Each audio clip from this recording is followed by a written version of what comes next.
So we're in a new series of sermons called Finding Joy Together, naming and overcoming the things that keep us from loving and lasting relationships. All of us long for loving and lasting relationships. And all of us have experienced them breaking down, whether we're talking about marriages or friendships or relationships with our siblings or people in our extended family. So how do we, for our part, become people who contribute to the joy and sustenance of loving and lasting relationships rather than contributing to their breakdown? Because we're usually doing one or the other. Now notice I said for our part. How do we, for our part, contribute to the sustenance of loving and lasting relationships? One of the dangers of this kind of sermon series is that many of us have spent a lot more of our, what I might call our relational pondering time, thinking about how other people have failed us than we have thinking about how we've failed other people. The last time I did a series anything like this, which was many, many years ago, because I've kind of avoided it. It was a series on friendships, on building friendships. And I had some people come to me months later, very disappointed, and said, you preached this sermon, this series on friendships, and I didn't get any better friendships out of it. They did. So when I thought about doing this series, I thought, be careful, Francis, because you might set some people up for disappointments. Like, I'm up here saying, here's how you can have better relationships, then it doesn't happen. Well, that pastor doesn't know what he's talking about. So I want to be clear that the way to benefit from this series is to apply it to you. Other people have failed you, and other people will fail you. And this may be a shock to some of you, but you don't actually have control over how other people think about relationships or approach relationships or react in relationships. But you do have control about how you think about relationships, how you approach relationships, and how you react in relationships. And yes, we always have to remember that as the old saying says, it takes two to tango. And that's true in marriages, that's true in friendships, that's true in relationships with your siblings and extended family. I'm not promising that you can get the fulfilling relationship you want with some specific person, because you don't have that much control. I'm promising that if you're willing to see certain things about God, about yourself, your own heart, about human beings in general, and you're willing to embrace certain things and take a certain kind of journey in your own soul, and as you look out at other people, that you can become a person capable of helping relationships move in the direction of being truly loving and lasting. Joyful relationships, if you will. So last week I talked about becoming aware of what is in us, of the things inside of us that move and motivate and energize our outside places, our words and our actions. I mean, Jesus basically taught everything that comes, that you see a person doing or that comes out of their mouth first proceeds from the heart. Jesus said that. Good stuff comes out, it's because there's good getting cultivated in here. Bad stuff comes out, it's because there's bad stuff getting cultivated in here. If you did not hear that sermon last week, I'm going to be so forward as to beg you to go listen to it. It's on Facebook, on our Facebook page, it's on the home page of our website. Because if you do not understand the essence of what I talked about last week, not because they're my words, just because it's truth. If you don't understand the essence of what I talked about last week, you will fly through your relational life for the rest of your life blind as a bat, which works for bats because they have that sonar thing, but you don't have that, right? You will fly through the rest of your relational life blind as a bat, and you'll keep crashing into the side of the barn and wondering why the joyful relationships are eluding you. So that sermon was about you. Go listen to it. This morning, let's talk about other people. Some people hear that and they go, yeah, let's talk about other people.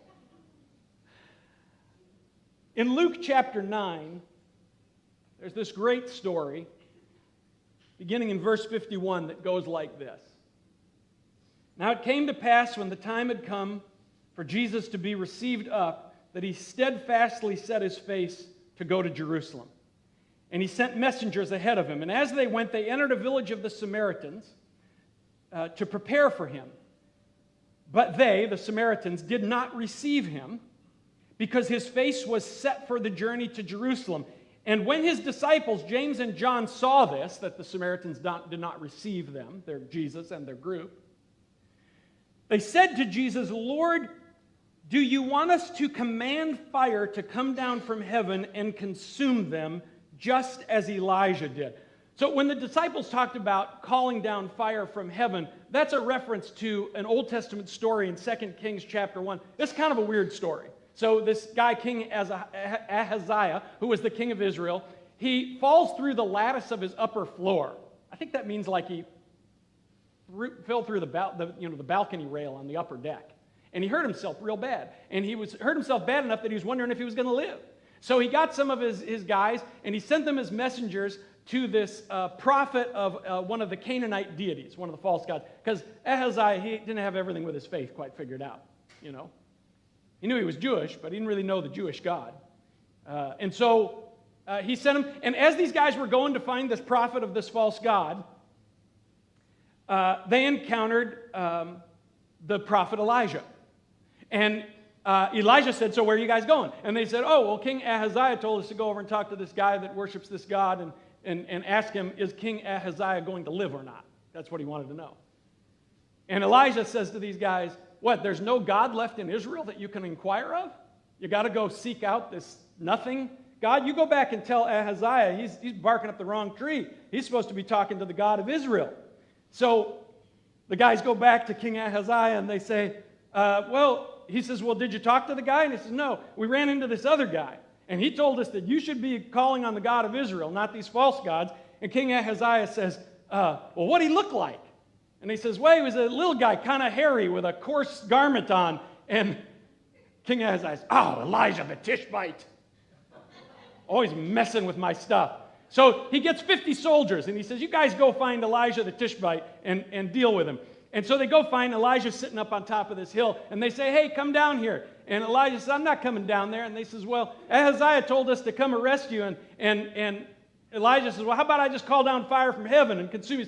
So as the story goes, Elijah says, "Okay, Lord, fire from heaven," boom, and it burns up the 50 guys, right? So King Ahaziah hears about this, and he says, "Man, I am not standing for this." So he sends 50 more guys who tell Elijah to come down off the hill. He doesn't come down off the hill, and he calls down fire on those guys, and it burns up the 50 guys. And King Ahaziah gets 50 more guys, and he says, "You guys go get Elijah the Tishbite." And they go, and they come, and they say, "Oh, great prophet Elijah, consider to be precious in your sight the lives of your servants. Please do not torch us." And in the end, Ahaziah dies, and so in I know, it's a lot of stuff for the guy just to die, right? I mean, I guess there was no urgent care. So in a lot of the New Testament manuscripts of Luke chapter 9, when the disciples say, "Do you want us to call down fire from heaven?" the phrase after that, "just as Elijah did," is missing. It's possible that early copyists of the New Testament inserted that phrase to clarify what they were referring to. "Do you want us to call down fire from heaven?" And if they did, the reason they would have inserted that phrase into the mouths of the disciples is because earlier in Luke chapter 9, Luke tells us the story of the Transfiguration. Remember that story? Jesus goes up on the mountainside with Peter, James, and John, same two guys. And Jesus turns radiant white, and Moses and Elijah appear with him. Moses representing the law, and Elijah representing the prophets. And God says, "This is my dearly beloved son. I know you have the law and the prophets, but listen to him." And so they've just been with Elijah, right? And so Jesus enters this village of the Samaritans with his disciples, and it says that they rejected him because his face was set toward Jerusalem. So they're not just walking through this Samaritan village and saying, "Hi there," stopping at the 7-Eleven for a couple bottles of water and moving on down the road. My guess is they were looking for a place to stay, a place to have dinner, maybe an inn, or if it was too small a village to have an inn, maybe the hospitality of some Samaritan homes, which would not have been uncommon for villagers in a very small village when strangers came through and it was the end of the day to say, "Hey, come and stay with us," just like the disciples on the Emmaus Road did with Jesus. "Hey, friend, it's getting dark. Come in and stay."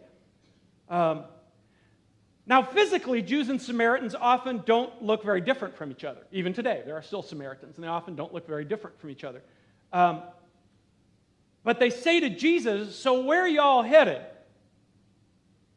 And when Jesus says Jerusalem, his face was set toward, it becomes clear that these guys are Jews. And the old prejudices between the two groups start to rise up, just as they are still doing among us as human beings.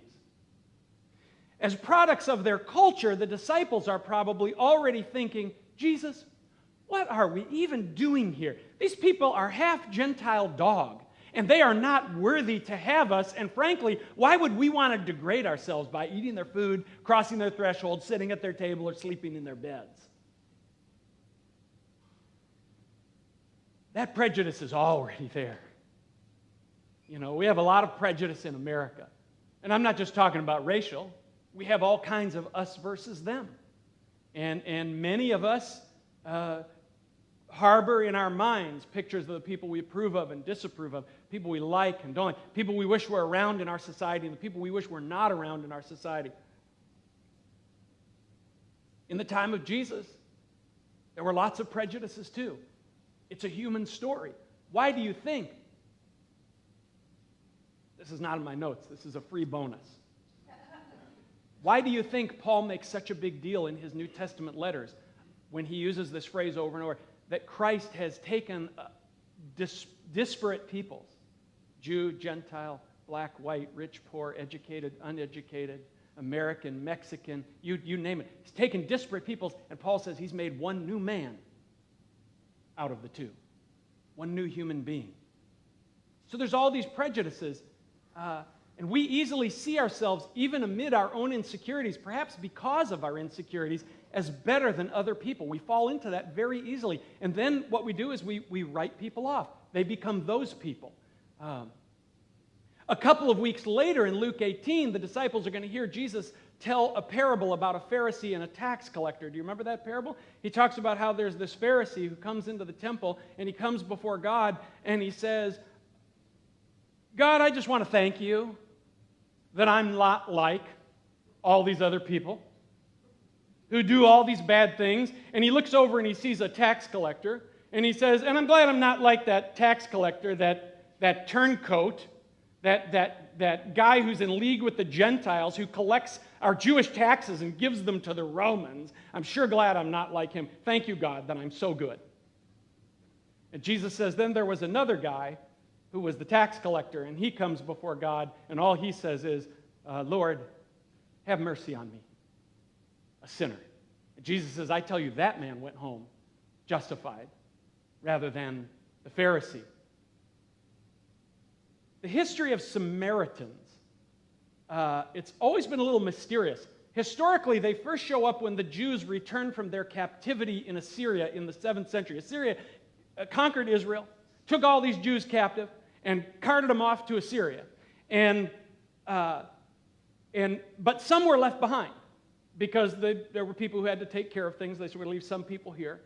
And there's been speculation that the Samaritans were part Jewish. Of course, Jews in Jesus' day kind of didn't want to believe that. So there's been that speculation, but other scholars said, no, they're not part Jewish. But curiously, they share a lot of the same ancient religious ritual. They believe in one God, and they actually have a lot of the same rituals that Jews have, even today. So why that similarity? But they built their temple not in Jerusalem, where Jews worship. They built it in a place up north, near the town of Sychar, called Mount Gerizim. You might remember that story in John 4 between Jesus and the woman at the well. Jesus is trying to help her deal with some things in her personal life and her heart. He's trying to give her that living water he talks about. But she tries to goad Jesus. She tries to distract Jesus. She wants Jesus to stay away from her heart. And so she says, let's have a religious conversation. She brings up the fact, well, you Jews say we've got to worship in Jerusalem, but we Samaritans, we worship on Mount Gerizim. That's that Jew-Samaritan that's different. The Jews said to the Samaritans, you are Jewish. And the Samaritans resented the condescension. But now today we have this little thing called genetics. And guess what they figured out? Done all this genetic sampling of Jews and all this genetic sampling of Samaritans, and they said, well, y'all don't have the same mama, but you do have the same papa. And they speculate that what happened was that when they left a bunch of Jewish men in Israel, the Assyrians, to take care of some things, they also repopulated it with some Assyrians. Some of those Jewish men married some Assyrian women. So in fact, the Samaritans by lineage are maybe roughly half Jewish, half not Jewish, half Gentile. And so then when the pure Jews came home, they never accepted those folks back. All prejudices have a long history. That was the history in that day. And I'm thinking about the disciples as they're coming into this village, and Jesus is saying, no, it's okay, I know there's Samaritans, guys, but let's stay here. Let's stay here in the village. And then they get rejected by the Samaritans. And they think they're way better than the Samaritans. And the Samaritans say, oh, no, man. Guys, we got nothing for you. Move on down the road. In fact, the very last thing it says in that passage is, and so they went to another village. It is a terrible and humiliating thing to be judged by the people you already looked down on. I've had it happen to me a couple times in my life where I'm thinking, I'm way better than this person. And then they call me out on something, and it's legitimate, though I might not want to think it is. And you realize, oh my gosh, I'm being judged, and maybe rightly so, by somebody that I don't think is as good as me. It's a terrible place to be, and this is the place the disciples find themselves. So here are the disciples who already see these people as less, and these Samaritans are saying, no, you're not welcome at our tables, and you're not welcome to sleep in our beds. And the disciples say, Lord, do you want us? We were just with Elijah. We probably got some of the Elijah mantle on us. Remember when Elijah gave his mantle to Elisha? We probably got some of that Elijah mantle. Lord, I tell you what I think we ought to do. We just need you to sign off on this. Well, we're thinking it's time to call down some fire, like Elijah did, and just torch up these people and their beds and their tables that they won't share with us. Now, you think that question sounds ridiculous. Lord, do you want us to call down fire from heaven? But I'll tell you, some of you come pretty close to that attitude when it comes to speaking to or about those that you perceive to be your enemies when it comes to some of the political and cultural issues. I'm sorry to say that to you this morning, but you may not be using the words call down fire from heaven, but I see lots of venom from Christians in our day. And I think, really? But look at Jesus' response. Lord, do you want us to command fire to come down from heaven? Man, you got to be really full of yourself in that moment. We're not just going to ask the Lord. We're going to command fire. We're going to command it to come down from heaven and consume them just as Elijah did. But Jesus turned and he rebuked them, and he said, you do not know what kind of spirit you are of. For the Son of Man did not come to destroy people's lives, but to save them. I like that. Jesus calls himself the Son of Man. He either calls himself the Son of God or the Son of Man. He never really calls himself, he kind of comes close to it in a couple of arguments with the Pharisees, but he never really calls himself the Son of Abraham or the Son of Moses. He's the Son of God, or he's the Son of mankind, one with us. What's the difference with Jesus' response? Jesus doesn't see Samaritans, some separate group, people who worship the wrong way on the wrong mountain, people made unworthy by their genetics or their cultural category. Jesus sees people. Notice that Jesus says that the Son of Man did not come to destroy men's lives, not Jews' lives, men's lives. These are people. Now, maybe you're not walking around calling down fire from heaven on people. I hope you're not. That's a prayer, by the way, that Jesus is not going to answer for you, in case you were wondering. Try it this week if you're in a really bad mood. See how that works out. But despite the fact that you may not be doing that, I do want to ask you, I want to ask us this question this morning. Do you see people? Now, before you go, well, yeah, sure, of course, yeah, stop. Stop. It's not a question meant for you to answer to me. It's a question for you to ask yourself. Do I see people? Do I really see people? Some of you know that I wasn't always a pastor, and even when I was trying to grow into being a pastor, I did many other things to put bread on the table. Sometimes when I list off the litany of things I've done for a paycheck in my life, people will say to me, what haven't you done? There's actually a lot of things I haven't done. But one of the things I did for a very long time is I cut hair for decades and had my own businesses, had my own shops. And when I was a much younger man and a younger Christian, and I built this great haircutting clientele, I was busy 50, 60 hours a week, and I really wanted to share Christ with all my clients, with all the people who came and sat in my chair for me to make them look handsome or beautiful. And I really wanted them to know Jesus and be saved, and I had this great zeal to share my faith with them. And so that's what I did, is I was always trying to tell my clients, about Jesus and about accepting Jesus so you can be saved and so you can go to heaven, so you can have a relationship with God and, all these things. And pretty much nobody was interested, But I worked at it for years. And I finally came to this place where I was just really frustrated. And I said, Lord, you say go out and, share the gospel with everybody and make disciples. And man, I'm trying to do it, but I don't know if you're not doing your part. But I'm doing my part, and it's not really working. So I'm pretty frustrated. And I was frustrated. And the Lord, even though my faith was not what it is today, it had some odd twist to it, it was the deepest and most meaningful thing in my life, and I wanted other people to know this. And the Lord came back and said to me, and if you say, well, how do you know the Lord said that? A few times in my life, I just know what the Lord's saying. I don't know how you know that. I didn't hear a voice with these ears. But I know what the Lord said to me. I prayed that prayer and said, what is going on? How come this isn't working? Is it something you need to do? Because I think I'm doing my part and blah, blah, blah. And this was what the Lord said to me. Fran, it's too bad you don't love them like I do. And I knew it was the Lord because my answer was, what?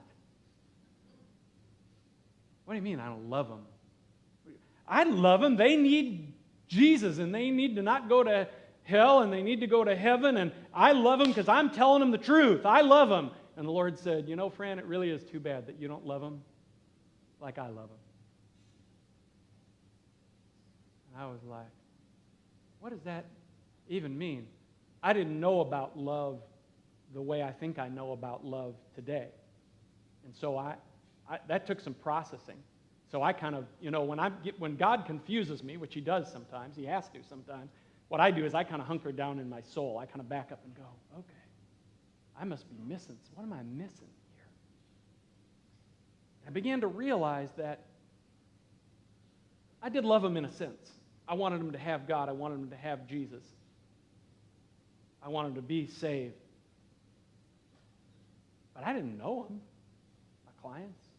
I wasn't that interested in them as human beings. And so I started trying to see them. And I started to be curious.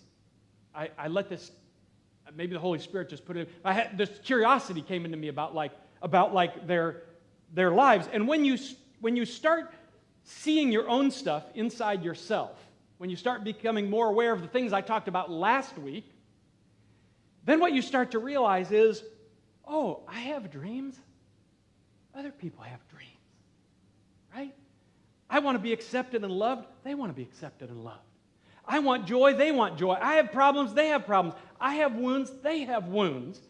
And so I started asking my clients questions about, what's going on? Where do you live?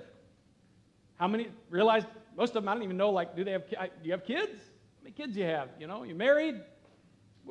What's your job? I knew some basic things, but I started asking people more questions about what's going on. And pretty soon with my clients, I knew who was on antidepressants. I knew who hated their job, whose marriage was on the rocks. I knew the stuff that was going on in their lives. You probably heard that old expression. People don't really care how much you know until you could finish it, couldn't you? Until they don't really care how much you know until they know how much you care.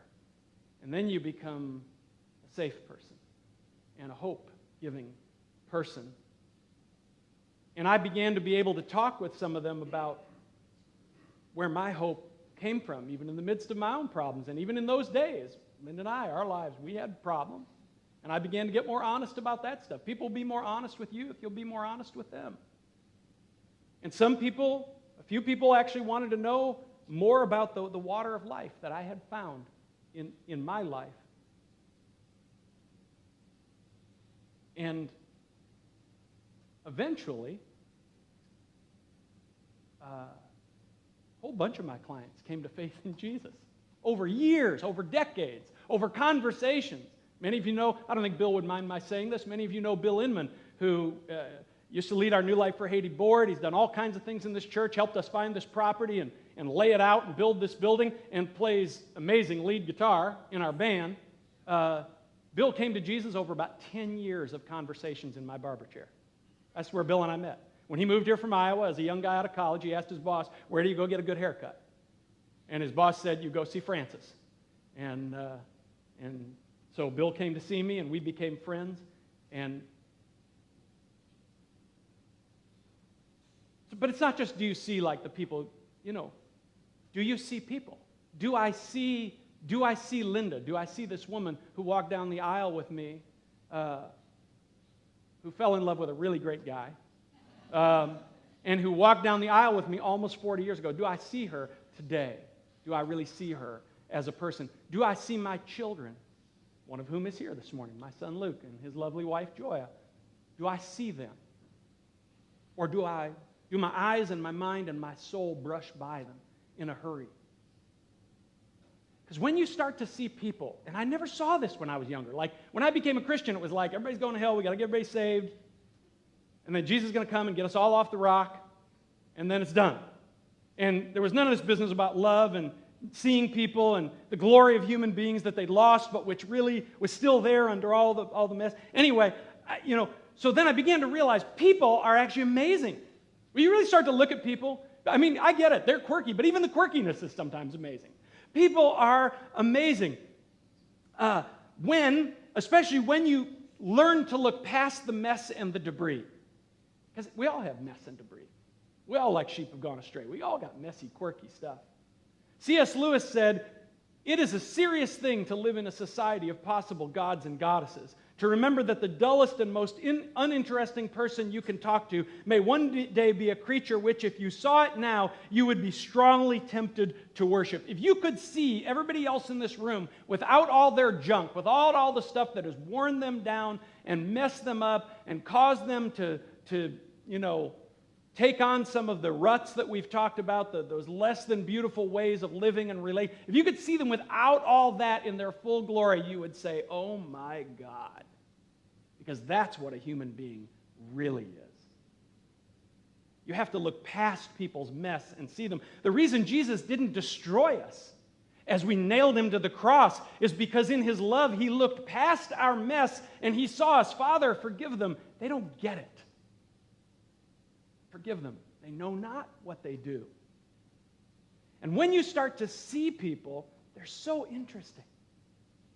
But then you also see their wounds, and compassion begins to arise in you, and you begin to realize that just like you, they've been through a lot, and maybe they deserve some compassion, some grace. Can I tell you a hard truth? If you don't really see people, then what they are to you is either servants of your personal quest for happiness or obstacles to it. And I used to be that guy. People were to me. I will tell you, even when we started this church community almost 30 years ago, and I was a young pastor hoping to make my mark and all that kind of stuff, that people were to me either servants to they're either going with me and you're part of what I'm doing, or you're an obstacle to what's going to make me happy. Because I didn't really see them as human beings. But if you see them, you realize that they have this great value completely apart from you and your needs.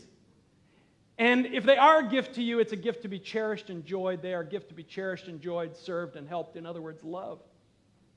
Jesus said it this way: "A new command I give to you, that you love one another in the way that I have loved you." And if you see people, they'll know it. They'll feel it. And it often changes something for them. Their fears come down. When you see people, and your heart is open to people, you approach people with grace, their fears come down, their shields come down, right? And something better becomes possible. Is it guaranteed relational success with everybody? No. Greater odds? Yes. Because you're bringing something better. You're bringing a better heart. You're bringing this seeing of the other person, the valuing of this other person. You're bringing that to the relationship. And if there isn't relational success, you will have seen and loved someone, just as Jesus did. Because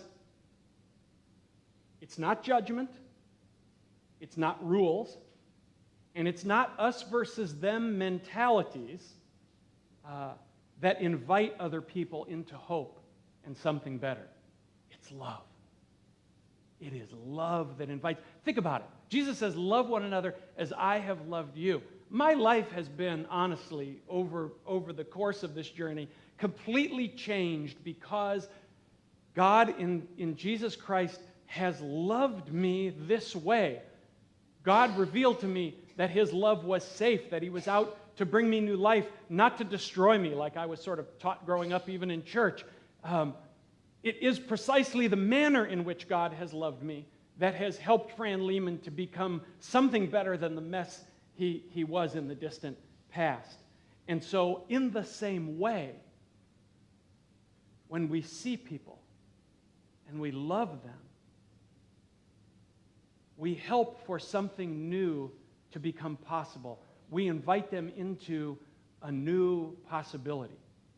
When we do the opposite of that, when we judge people, we do us versus them, we write people off, we use people, we just perpetuate the same cycle that human beings have been trapped in for all this time.